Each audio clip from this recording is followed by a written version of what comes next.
Buenas tardes o buenos días, hermanos, según la hora que sea del día para ustedes. Pero estoy una vez más hablándoles, me dirijo a ustedes desde mi casa aquí en Santa Clarita. Y hace ya por 2 o 3 semanas que nos encontramos casi en cuarentena forzada aquí, por órdenes del doctor también. Como ustedes pueden ver, me estoy recuperando todavía de mi nariz. No es algo que me gusta ponerme ahí para decorar, pero estoy en recuperación. Es un gusto, hermanos, poder dirigirme a ustedes por medio de este conducto que es, aunque sea pobre, es el conducto que tenemos en las manos. Y realmente tener la oportunidad de hablar con ustedes, particularmente mi congregación.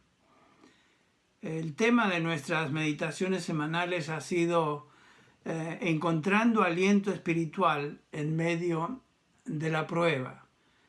Y sin duda estos días necesitamos aliento espiritual.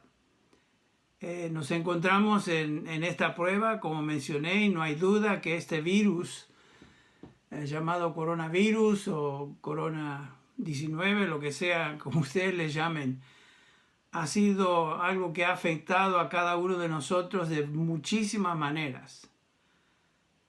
Nos ha afectado a algunos económicamente, algunos de ustedes han perdido sus trabajos, nos ha afectado físicamente, no hemos podido trabajar, no hemos podido estar moviéndonos, estamos limitados en nuestros movimientos. Nos ha afectado sin duda anímicamente. La prueba, la aflicción tiende a afectarnos en nuestro estado de ánimo, y no hay duda que eso lo vemos en la Escritura, en muchos de los santos, en muchos de los siervos de Dios, a través de la Escritura y a través de las lecturas de biografías que podemos leer. Nos ha afectado socialmente. Hermanos, estamos en una situación tan distinta.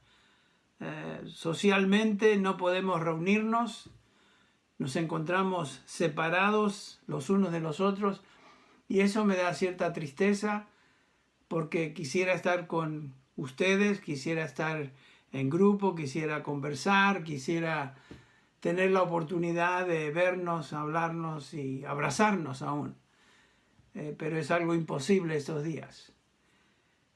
No obstante, estamos pasando por un tiempo que nos ayuda a reflexionar. Nos hacemos varias preguntas. Naturalmente, estas preguntas son algo que vienen a nuestra mente. ¿Por qué está pasando esto?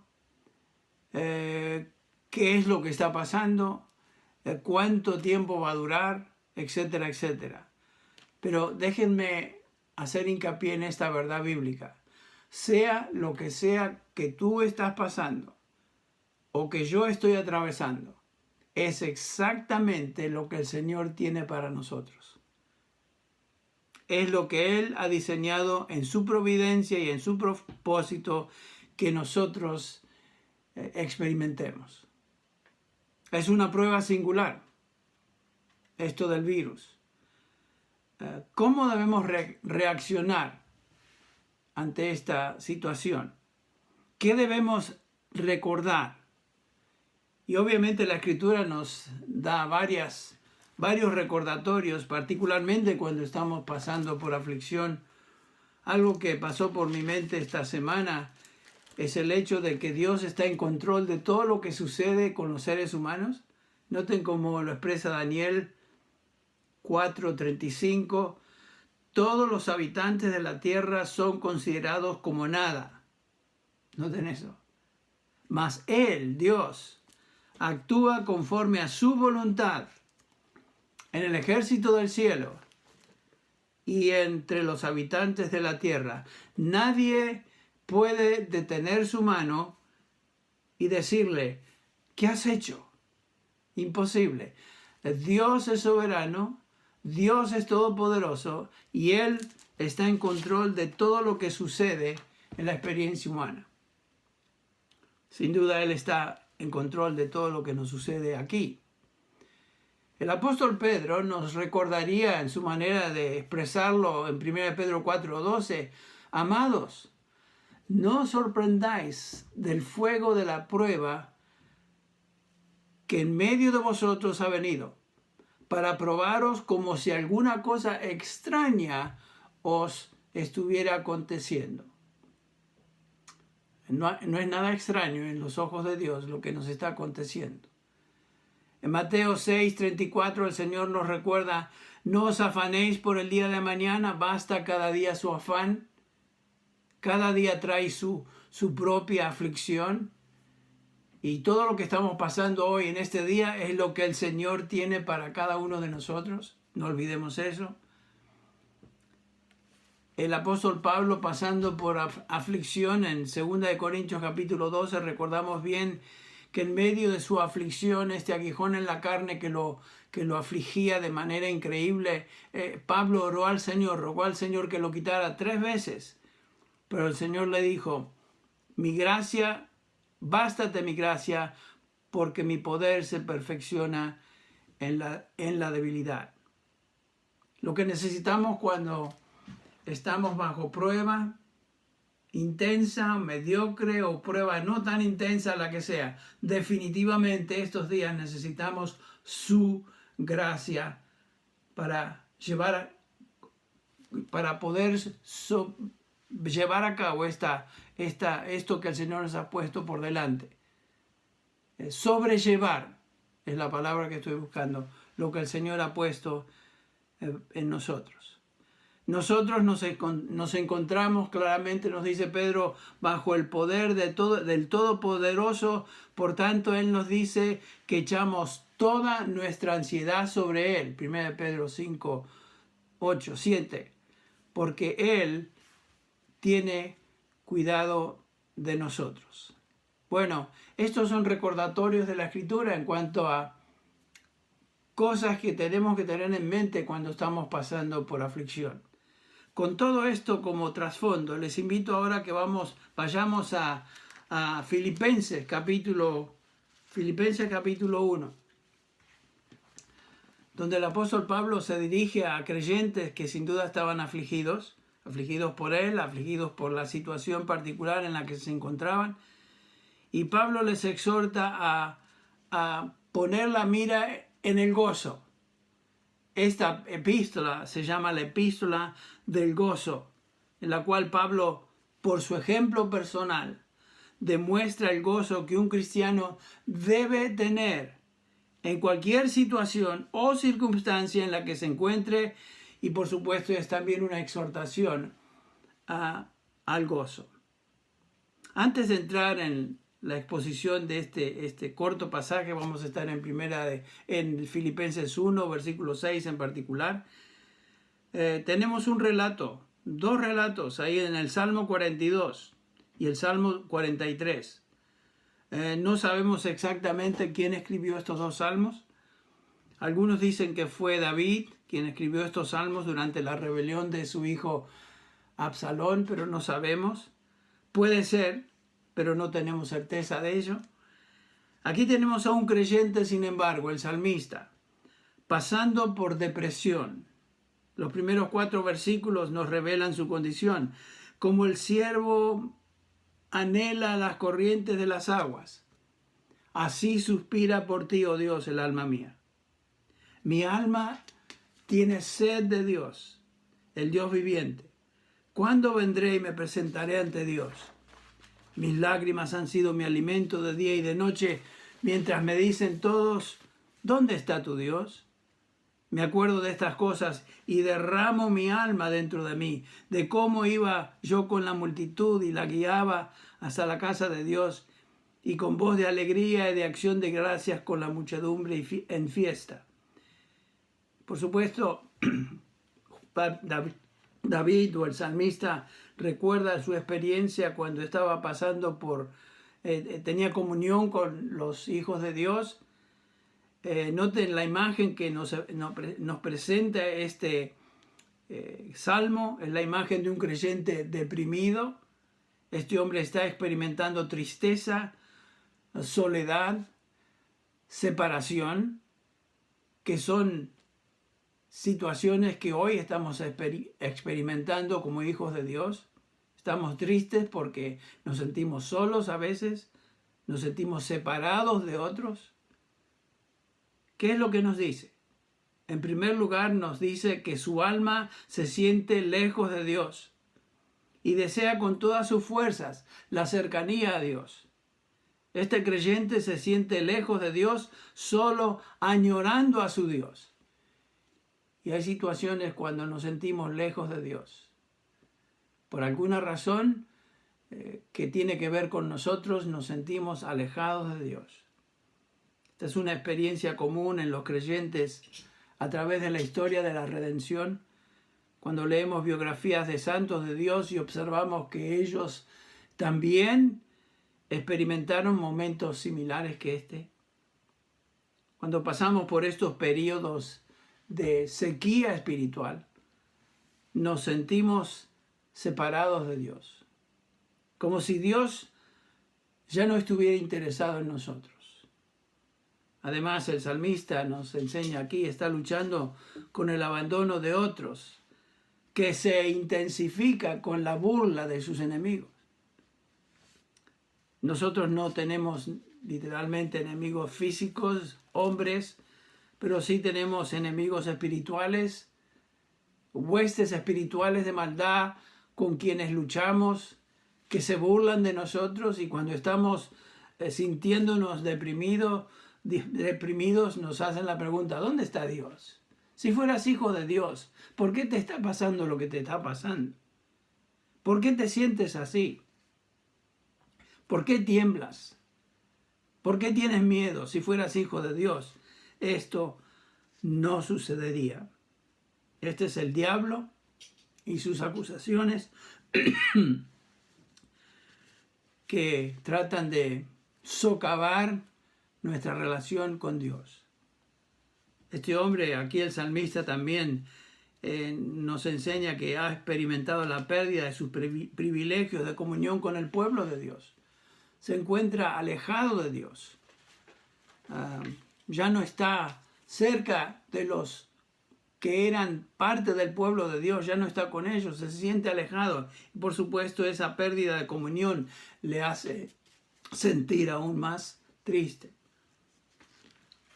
Lo que vemos es tristeza y oscuridad espiritual de este individuo que experimenta, y que por supuesto esta tristeza, como lo notamos en el Salmo, tiene que ver con las circunstancias externas que le rodean. El salmista se hace la pregunta: ¿por qué te abates, oh alma mía, y te turbas dentro de mí? Está solo, está enfocado en su situación particular. Sin duda, cuando estamos en situaciones de prueba espiritual, miramos a las circunstancias que nos rodean y estas nos afectan. Y de repente el salmista hace un giro, comienza a hablarse a sí mismo. Es como si se dijera: ¿qué estás haciendo? Ya deja de pensar en ti. ¿Por qué te turbas, alma mía? ¿Por qué te turbas dentro de mí? ¿Por qué te abates? Este es un monólogo que el salmista lleva a cabo tratando de reaccionar a la luz de lo que él sabe y conoce de Dios. Espera en Dios, dice, porque aún he de alabarle, salvación mía y Dios mío. El salmista sabe que Dios le ama.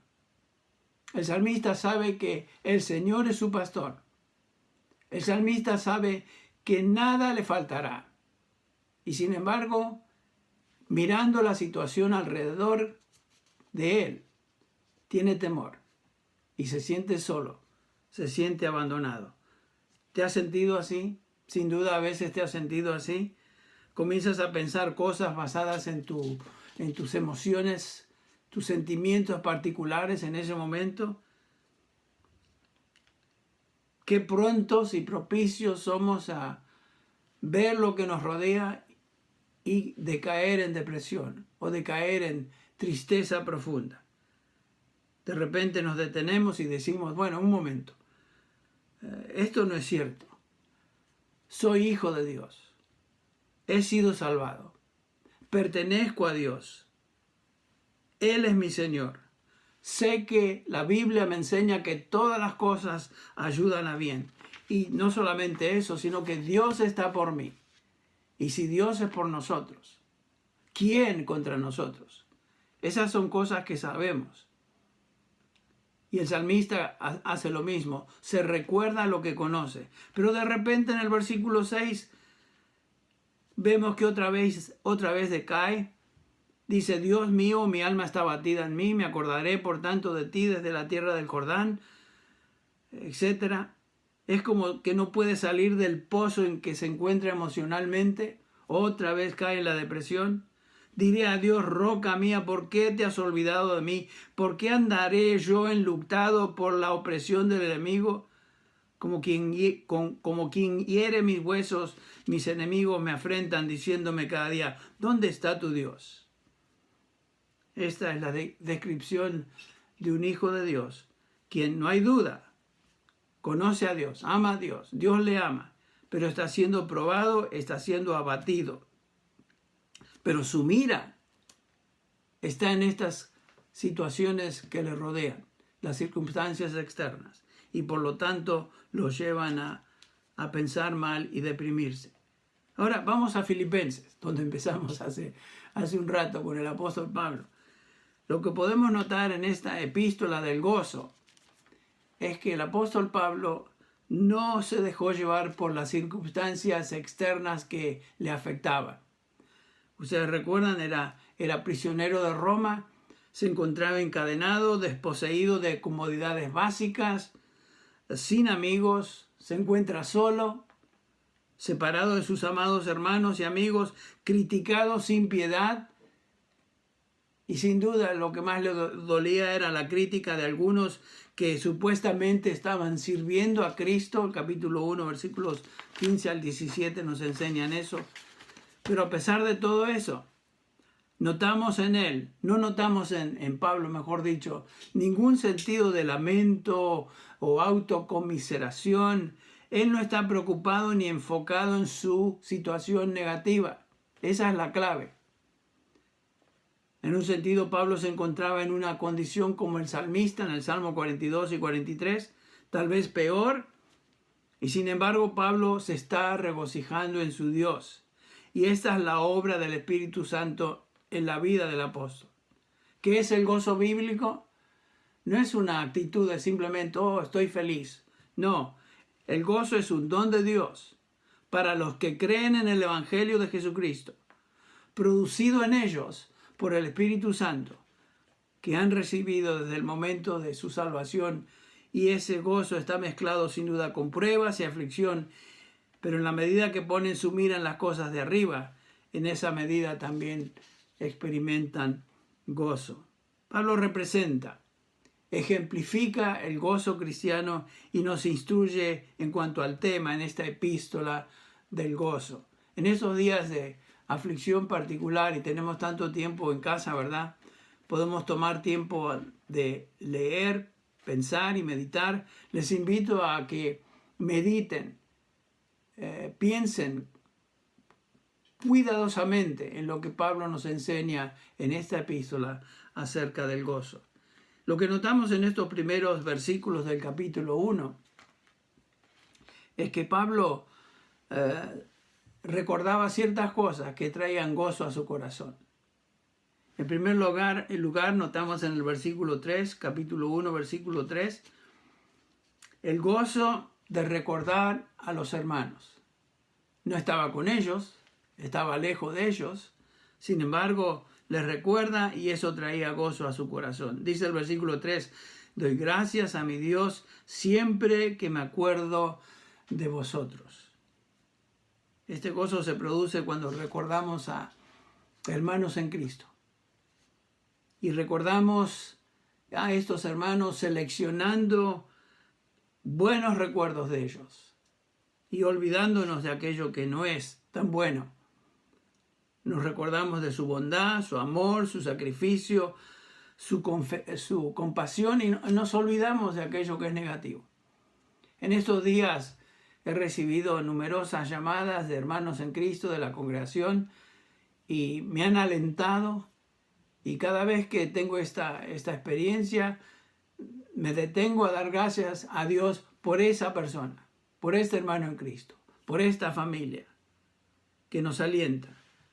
Y el solo hecho de recordarles trae gozo a mi corazón. En segundo lugar, Pablo nos hace ver que en cuanto al gozo, también hay gozo en la intercesión.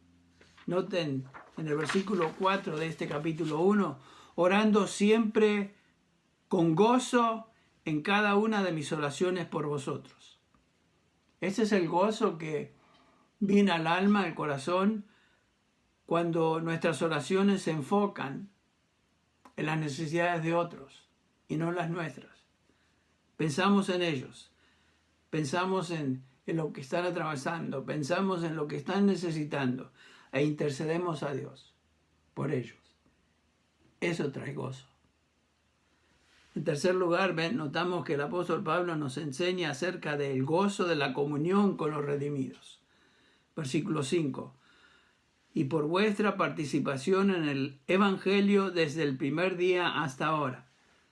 Este es el gozo de un creyente cuando recuerda la comunión que él tiene con otros hermanos en Cristo. Esta es una comunión que solo el Espíritu Santo puede producir en aquellos que son parte de la familia de Dios. Hay gozo en la comunión de los santos. Esto nos trae a la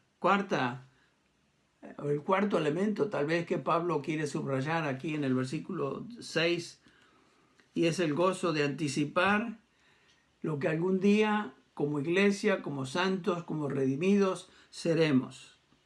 Cuando Dios finalmente culmina su obra que Él comenzó desde el día que nos redimió. Noten el versículo 6. Estando convencido, dice Pablo, de esto, que el que comenzó la buena obra en vosotros, la perfeccionará hasta el día de Cristo. Esa es una de las declaraciones más preciosas en toda la Escritura en cuanto a la seguridad de nuestra salvación. Estoy convencido, dice Pablo. Pepoiza, absolutamente seguro, absolutamente persuadido es la idea. ¿De qué? Que el que comenzó en vosotros la buena obra, la perfeccionará hasta el día de Jesucristo. Noten eso. No importa qué pruebas pasemos, no importa las dificultades, no importa la profundidad de nuestra aflicción, Dios comenzó una buena obra conociéndonos de antemano, y esa obra que Él comenzó promete perfeccionar hasta el día de Jesucristo. El énfasis en el gozo que nos debe controlar en saber con toda seguridad que Dios comenzó esta obra y también la terminará. Bien, Pablo claramente nos enseña que la salvación es la obra de Dios de un principio al fin. Noten que la obra es de Dios. La obra que Él comenzó, Él perfeccionará. Él perfecciona y perfeccionará. Es la obra de Dios. Es la misma obra a la cual se refiere Pablo en Efesios capítulo 2, versículo 10. Somos hechura suya, obra de Dios, para buenas obras, en Cristo Jesús, para que anduviese, las cuales Él preparó de antemano para que anduviésemos en ellas. Somos nuevas criaturas en Cristo Jesús. Esta es la obra de Dios. Y recordemos que en ese mismo capítulo 2 de Efesios, la obra comenzó en el versículo 5 cuando Él nos dio vida, cuando estábamos muertos en delitos y pecados. Y a partir de ahí comenzó la obra de santificación en nuestra vida. Y hoy continúa llevándose a cabo en nosotros por el Espíritu Santo en nosotros, que causa tanto el querer como el hacer. Esa es la obra de Dios. Recordemos que la obra de Dios en Filipos comenzó cuando Pablo llega con un grupito de su equipo misionero allí, guiado por el Espíritu Santo. El Espíritu le prohíbe a Pablo y a su equipo misionero ir a Asia, y Pablo recibe un llamado de ir a Macedonia y llega a Filipos, donde, guiado por el Espíritu Santo, llega a la orilla de este río, donde se encontraban unas mujeres lavando. Nos dice el versículo 14 del capítulo 16 de Hechos: y estaba escuchando cierta mujer llamada Lidia, de la ciudad de Tiatira, vendedora de telas de púrpura, que adoraba a Dios.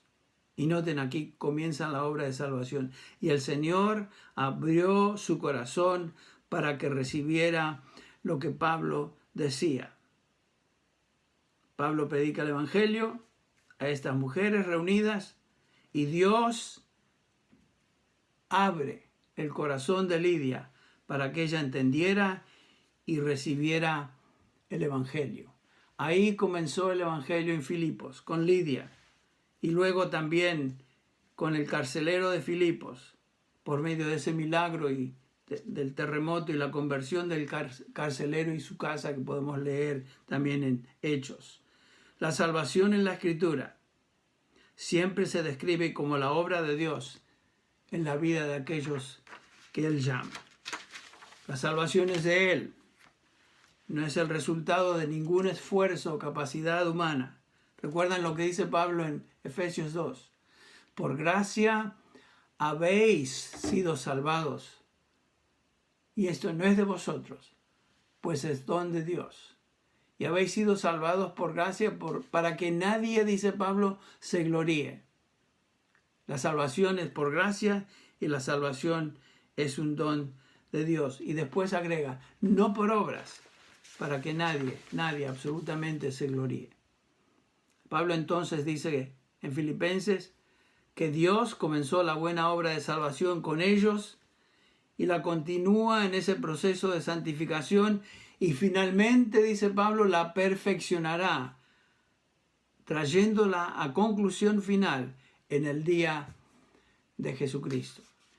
Esa obra que Él comenzó con los filipenses es la misma obra que Él comenzó con cada uno de nosotros.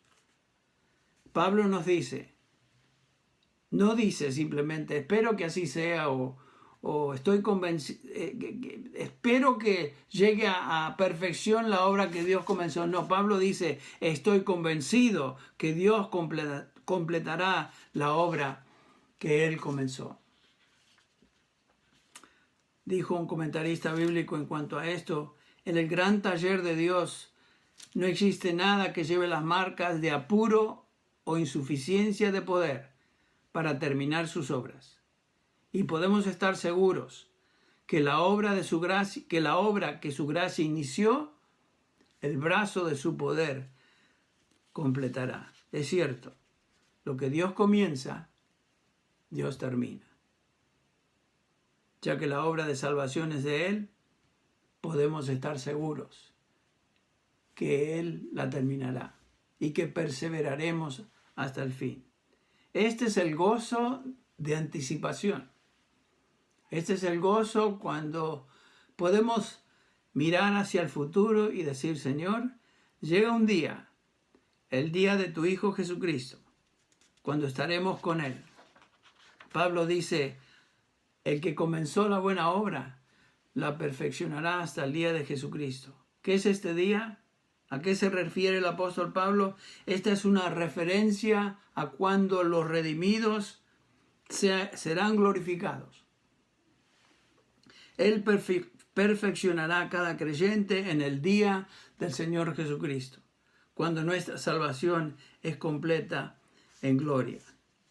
El día final, cuando Cristo venga por su iglesia y seamos glorificados. En el versículo 10 de este capítulo 1 de Filipenses, Pablo dice, a fin de que escojáis lo mejor para que seáis puros e irreprensibles hasta el día de Jesucristo. Eso es lo que Dios garantiza. En el versículo 6 es el día de Jesucristo. En el versículo 10, es el día de Cristo. Este es el día cuando los creyentes serán presentados a Dios irreprensibles, sin culpa alguna, perfectos, no en sus propios méritos o conducta personal, sino en Cristo.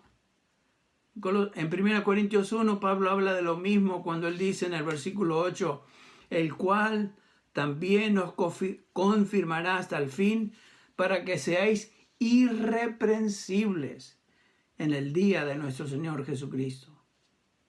Irreprensibles. Pero Henry, yo soy tan débil, yo soy tan falto, tan propenso a decaer, tan propenso a dudar. ¿Cómo es posible que yo llegue hasta el fin? Bueno, no depende de ti. Dice Pablo, el cual os confirmará hasta el fin, para que seamos irreprensibles en el día de nuestro Señor Jesucristo. Y después agregan el versículo 9, 1 Corintios 1:9. Fiel es Dios, por medio de quien fuisteis llamados a la comunión con su Hijo Jesucristo, Señor nuestro. Es la obra de Dios. Somos hechura suya. La obra que Él comienza, Él termina. Y Pablo se gozaba en la anticipación de la gloria futura de los santos, de la iglesia. Es algo que traía gozo a su corazón. El día de nuestro Señor Jesús es un día de gozo en gloria, porque Él vendrá por los suyos. Dios va a llevar a la perfección la obra de salvación hasta que seamos presentados en gloria con Cristo Jesús. ¿Saben qué? La salvación nunca se presenta en el Nuevo Testamento como algo temporal, algo que uno experimenta por un poco de tiempo y después se acaba, o puede acabarse. La salvación siempre es eterna. Comienza en el plan y propósito de Dios en una eternidad pasada y continúa en el plan y propósito de Dios en una eternidad futura en gloria con Cristo Jesús. Esa es la salvación de Dios, completa. En otro escritor bíblico nos dice acerca de esta obra de Dios: Dios no es como los hombres quienes conducen experimentos. Dios lleva a cabo un plan. Claro, es un plan y propósito seguro, eterno. Ahora, a la luz de todo lo que estamos viviendo hoy, a la luz de lo que hemos escuchado, ¿qué implicaciones tiene esto para nosotros? ¿Cómo vamos a responder? Bueno, es obvio que la Escritura nos insta, nos anima, nos exhorta a responder con gozo. Claro, si todas las cosas están bajo el control de Dios, si nosotros hemos sido incluidos en el propósito de Dios de salvación, ¿cómo es que nos vamos a agradecer? ¿Cómo es entonces que no nos vamos a gozar? Esa es la voluntad de Dios para con nosotros. Y Pablo comienza subrayando algunas áreas que nos ayudan a descubrir ese gozo cristiano. Nos gozamos al recordar a hermanos en Cristo. Nos gozamos al interceder por otros hermanos en Cristo, particularmente en estos días en nuestra congregación. Nos gozamos en la comunión que podemos tener como iglesia, como hijos de Dios por el Espíritu de Dios. Y nos gozamos finalmente anticipando el futuro, que es gloria eterna con Cristo Jesús. Tal vez uno de los productos más obvios de esta prueba que estamos pasando es el reenfoque de nuestra mira. Nos enfocamos menos en las cosas de esta tierra y más en las cosas eternas, en Cristo Jesús y lo que nos espera con Él. ¿Qué es la voluntad de Dios para con nosotros en estos momentos de situación difícil que estamos pasando? A la luz de lo que el apóstol nos enseña aquí, a la luz de lo que estamos viviendo, bueno, creo que el apóstol Pablo nos exhortaría de la misma manera que exhortó a los tesalonicenses recordándoles acerca del gozo. Primera de Tesalonicenses 5:16. Estad siempre gozosos, siempre. Orad sin cesar y dad gracias en todo. ¿Por qué? Y aquí está la clave.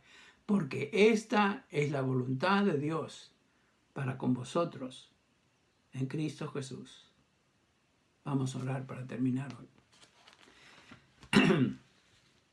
Padre Celestial, te damos gracias por el privilegio que tenemos de conocerte.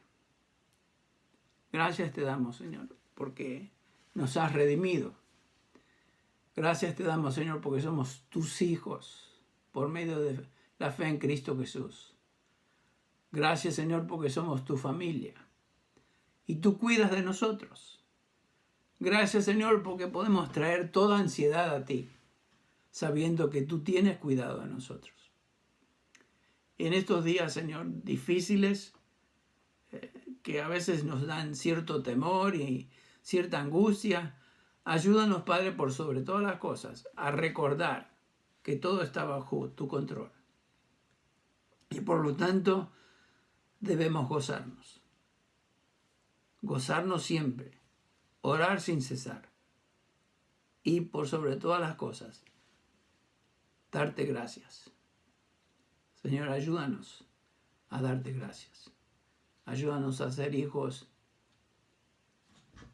que continuamente expresan su gratitud a ti en sus vidas. Y por supuesto esto reflejará gozo. Ayúdanos a ser testimonios unos a otros de lo que tú estás llevando a cabo en nuestras vidas estos días. Gracias, Señor, por los hermanos que hemos tenido la oportunidad en estos días de conversar, hablar, de compartir nuestras experiencias y ver el hecho palpable de que tú estás llevando a cabo la obra de salvación en tus hijos, que la estás perfeccionando y que continuarás en esa obra hasta el día de Jesucristo. Gracias, Padre. En su nombre pedimos y oramos. Amén.